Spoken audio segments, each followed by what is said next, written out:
Hi, I'm Elisa Looney with Pacific Northwest Sculptors, and in celebration of International Sculpture Day, it is our distinct privilege to speak with sculptor Maria Wickwire. Maria began showing her sculptures in Portland, Oregon. She created a public art piece for the city of Lake Oswego and was featured on the Oregon Art Beat. And that all happened before she moved up to the Skagit Valley. I think 6 years ago, you said, Maria? Yeah.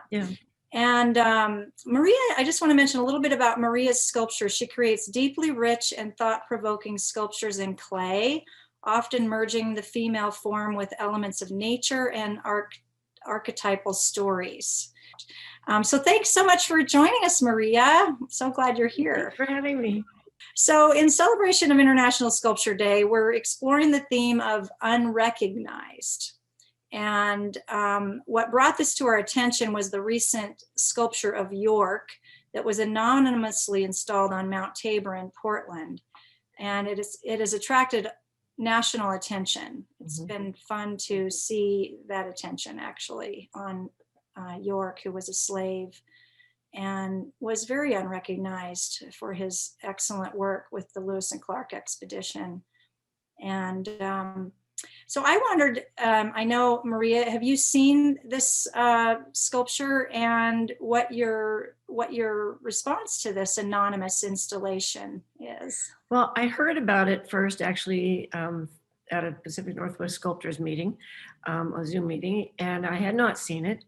I've seen pictures of it, and I've read some articles about it since then. I thought it was fabulous. When first I heard there was a sculpture that appeared, when I saw who it was and what it was, I was extremely excited about it. I thought it was just an amazing thing. And so cool that somebody could just like pop it in there and nobody would know that they did it. But because they did it that way, it's getting the attention that it should, and it's getting it in the way that really reflects the fact that this person has been glossed over for many years in history. I mean, he was there and he's in the books and people know that he existed, but he's just kind of been glossed over. Yeah, I guess if somebody had made a bigger deal about putting that sculpture up, it would have been a flash that went by, but now it's kind of more mysterious and it's gotten more attention, which is what should happen. So I'm excited about it. Creates a lot of more questions, doesn't it, about public sculpture and where it's placed and how it gets there, and if it's just this whole idea that this guy has always been there in history and gone unseen. It's almost like people just woke up and opened their eyes and it's kind of it's sort of a mysterious thing. I mean I know it's a real thing that somebody put this real piece there and everything, and there's that, but it's also as if it came out of a dream and suddenly it's there, and it's waking people up to the fact that it was always there. And this fact of this human's existence and contribution was always there and has just somehow been lost in the fog for so long. Is there someone in your life or in history, past or present, that you would like to see honored in a public sculpture? Well, it's not a person that you would say is unknown and unrecognized, but I bet there's not a sculpture of her yet. The first name that keeps coming to me whenever I think of this question is Stacey Abrams. I just think of what she's doing, what she keeps doing, in spite of all the stuff that's thrown in the way, and the way that she keeps trying to get the word to people that don't even know how much she's helping them, and just continues on. And she's not the only one. There's so many people. I mean, I am luckily only part of one minority, really. I'm female, well, maybe two, female and elderly, I found out recently.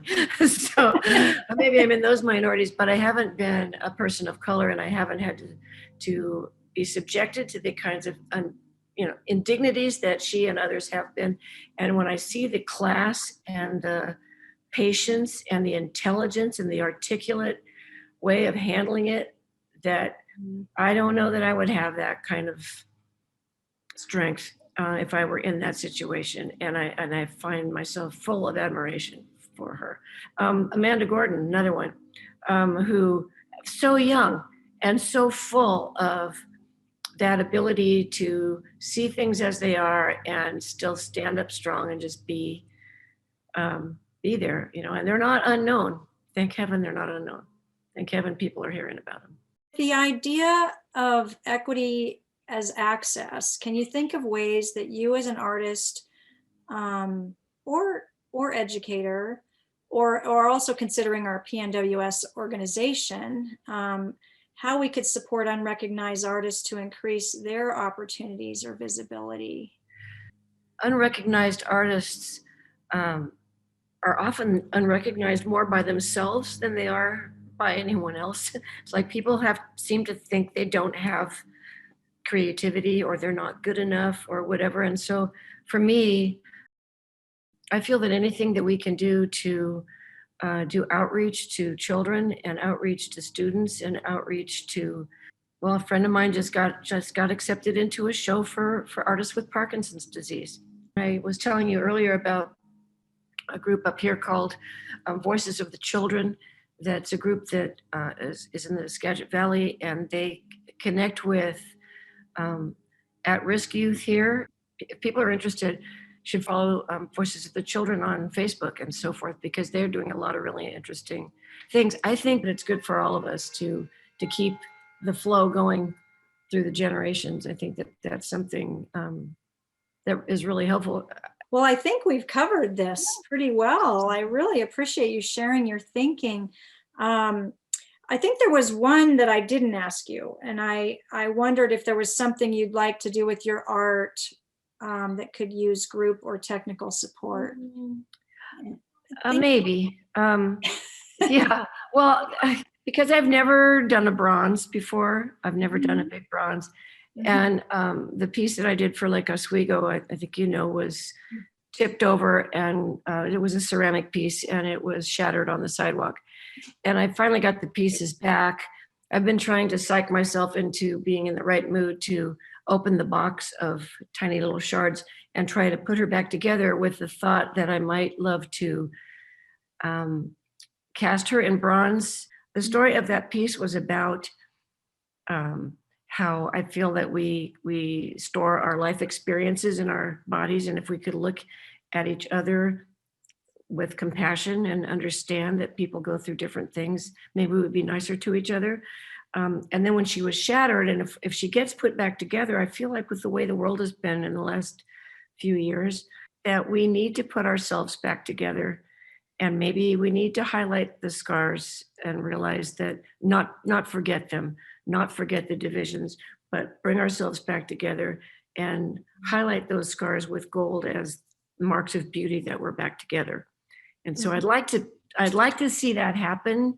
If I can get her put back together as a clay piece, then I will probably need somebody who's cast in bronze to help walk me through who to go to and how to do it. And well, thank you so much, Maria. It's just been such a pleasure to be with you. Great seeing you, Elisa. I've missed you.